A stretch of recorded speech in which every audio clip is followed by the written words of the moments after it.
job portals like Naukri, and we started searching our team members. So, how will you convince your first member of your startup?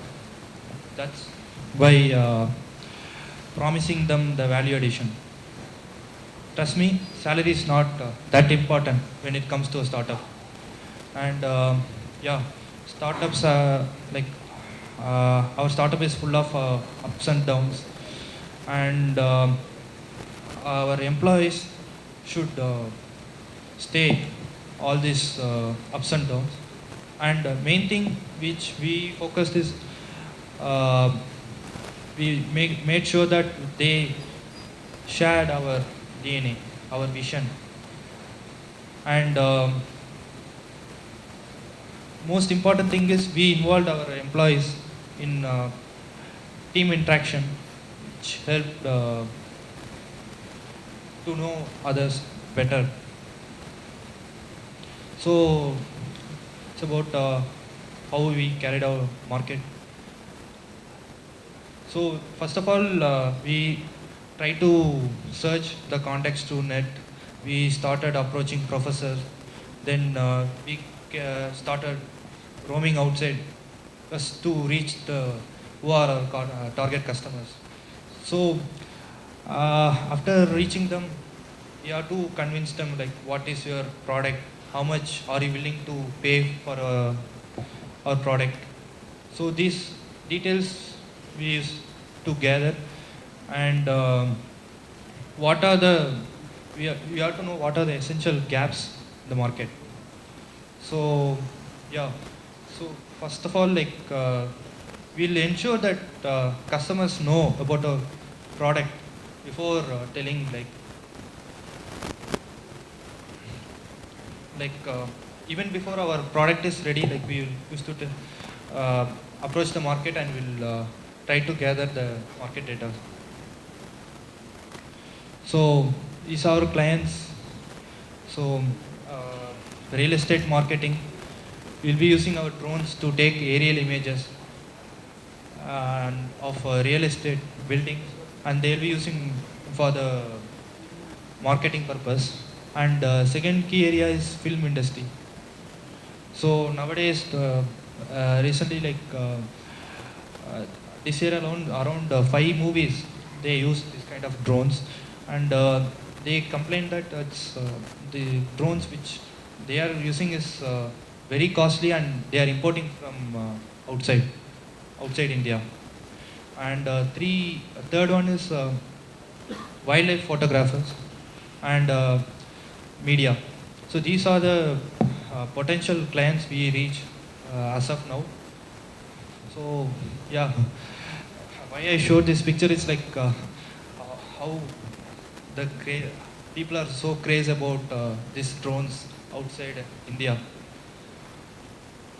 So we are planning to extend our service to domestic applications like power line inspection, bridge inspection. Like we'll be using our drones to monitor the wind turbines, boilers, like that. And we are speaking to many people in this regard. And this is a key aspect which we are focusing right now. We are planning to integrate machine vision systems which are drone with our drone, and making the drones independent and intelligent. So here he's using this drone is so this is about my company. Like these are the things which I learned during my entrepreneurship period. So why entrepreneurship? For 3 words: freedom, control, and success. So first of all, you'll be freed from the normal routine life. So you can enjoy what your friends didn't enjoy in their life. And second thing is you'll have control over your life. And third thing is success. No one needs to approve your success. It's you to decide whether you are success or not. So again, if you are going for a job, same, like work hard with integrity, honesty, and you'll be screwed. So choice is yours. So this is a typical cycle everyone. Yeah. This is a typical cycle everyone goes, like you can understand like what ways are we like. We also went through all this phase, like you'll be getting an idea and you think whether my business plan is good or not. Then you go to website and you ask your friends whether your idea is good or not. And if they say if they give some feedback, uh, you'll get discouraged and you started thinking again, and somehow you start a business.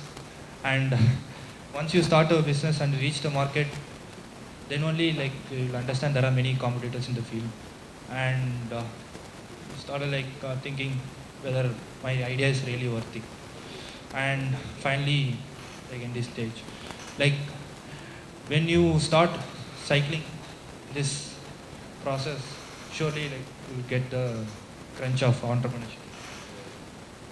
So first of all, you have to understand the truth before starting the entrepreneurship. Like you have to start from small and then you have to go big. Like don't think like we have to be big the starting stage itself, because as I told earlier, there will be lots of ups and downs when you start a company, and don't be afraid. So so a typical case, like there will be a lot of ideas, and when it comes to fear of failure, yeah. So don't wait, just start. This is my valuable advice to everyone. And if anyone like to contribute or join our team, sure, like they are welcome. Thank you. Thank you, Prithvi. Now we will have Rishi from Pizza Mutiny.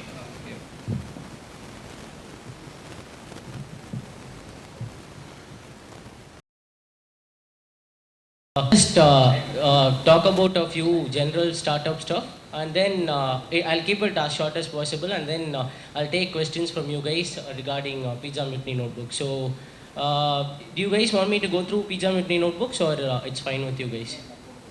Like what Pizza Mutiny Notebooks is, etc. So, should I go through it, or can I just get on with my presentation? Fine. Yeah, we are present in 30 colleges in Chennai right now, Pizza Mutiny Notebooks. It's made for college students. It's a notebook, it's an unorthodox notebook, and we don't even have an index page. We have stuff like bunk meter, and it has advertisements from brands like Adidas, Manchester United, etc. And we have coupons behind the notebook. You can save around every single coupon you can save around 200 300 bucks. Deal worth 600 will be available to you for 300. So when you buy a notebook for 50 bucks, you get a notebook, and then you get all the coupons with the notebook. Apart from that, the paper we use is premium quality, and the notebook has lots of stuff like it's perfect binding notebook. So basically, the manufacturing cost of the notebook is really high, and we subsidize the notebook with the cost from advertisement and sponsors. So that is what is Pizza Mutiny Notebooks in a gist. And when I was called here today, I was asked to share my startup experience with you guys. So initially, I thought I'll share about the success of Pizza Mutiny Notebooks. Except there was one tiny little problem. Pizza Mutiny is not yet a successful startup. Now, don't get me wrong. Our sales are going pretty fine, and we are selling thousands of notebooks. But we are not as big as Google or Facebook. Although we'll be there someday. As of now, if I start talking about success, it wouldn't be appropriate. So I decided to tell you guys about a few simple things that I found useful, and simple things that I wish someone told me when I started up some 3 years ago. So, so the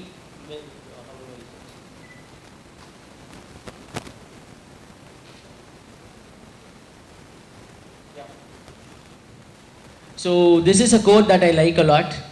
It's very relevant to startups. There is only one way to jump off the cliff. You just have to jump off it. Now it looks very obvious. It was a quote I read in Reshmi Bonsal's "Stay Hungry, Stay Foolish." But it's something that's very deep. As in, lots of people when they decide to start up, they think a lot about it. For example, if you take us, when we wanted to make a notebook brand, we had to take care of manufacturing, we had to take care of sponsors, advertisers, we had to take care of guys from coupons, we had to take care of merchants, and then we had to market the notebooks, and then lots of logistics were involved since we had to transport the notebooks from Sivakasi and put it in 30 different colleges in Chennai. All this we had to manage when we were doing our regular college stuff. So initially, before starting up, we thought we'll brainstorm a lot, we'll list out all the issues that we might possibly face, and we spent 6 months on this ideating phase. And the problem was when we actually started doing stuff, all of this ideating didn't matter. All of this became useless because we were ideating without even interacting with the market or without interacting with the merchant. So when we actually started doing stuff, we found most of our plans were useless. So my first advice would be, if you guys decide to start up, don't wait for the right moment. Think of a minimal viable product. Go there, meet your customer, meet your market, see what is going on, and trust me, lots of things will change. And a very good analogy will be riding a cycle. You can work out all the math you want to work on about riding a cycle, but when you ride it, it's a totally different feel, and that is when you actually learn stuff, and that is how a startup is also. So that is the first thing that I wanted to tell you guys. And the second thing is, this is something that's really interesting. I came across it a few days ago when I was browsing. So it says 8 out of 10 startups fail, which means if 10 of us here are thinking on starting up, 8 of us are thinking in the wrong direction. Why does this happen? And does it happen only with startup companies? Let's think about it. Take Apple, for example, one of the most successful companies in history.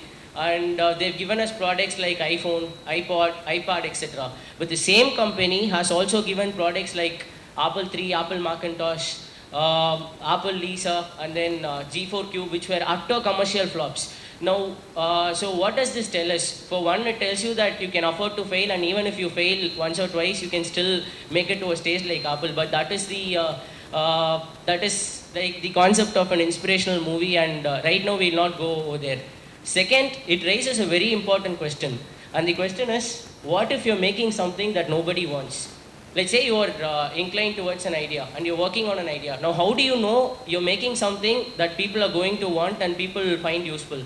You don't know for sure. And in the initial stages, most of these startups don't ask this question because they're not open for criticism. They don't take criticism. They don't criticize their own ideas. They always tend to think that, we used to think that we were on the right track, and that led to a lot of bad decisions. So a good thing would be always ask this question to yourself on every single step, whether you're making something useful. And asking this question is not enough. You have to address it in a very proper way. And for this, there is a book by Eric Rice on Lean Startup Approach, which is very, very scientific and very useful. I'll just give you the gist of it. Let's say you have an idea for a website. Now, you can go out there, you can collect a little customer feedback, say from your friends. Let's say a few of them find your website very interesting. A few of them don't give you all that positive reviews. So you start working on your website, you put together a team, you work on it completely for months, and then you get the website ready, and then you launch your website, and then you find that nobody is there to take your website. That is, you don't find your customers interested in your website. Now, this would be a very bad scenario because you would have put in a lot of workforce. Your team would be demotivated because you would have worked for months, and right now nobody is even considering coming to your website, visiting your website.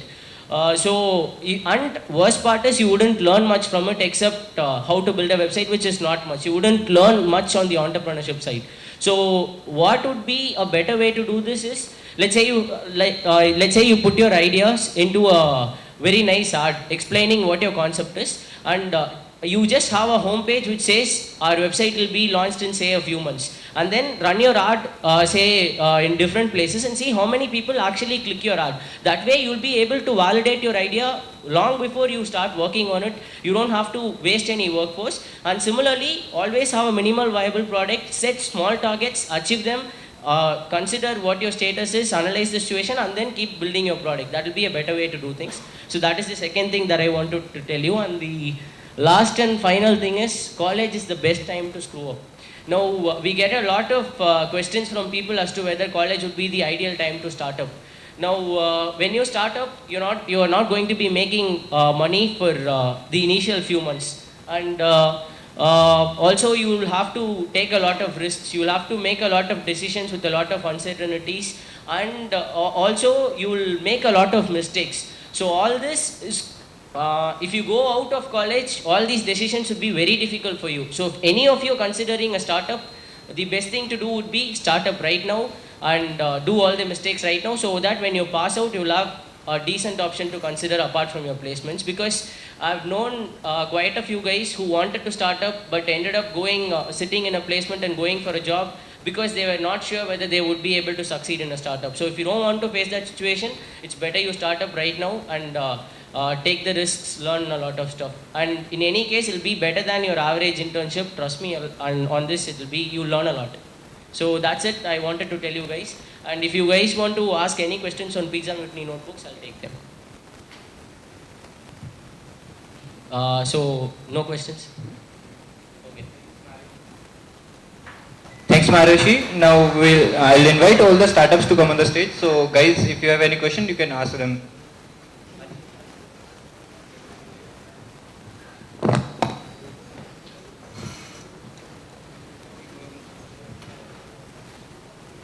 So, question.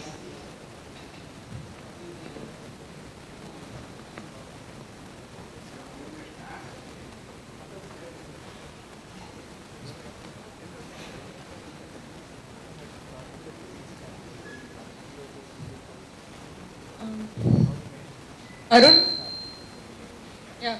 What's the time period? Like, what's the time period did you guys take to complete the entire thing, from the idea to this WebOps thing?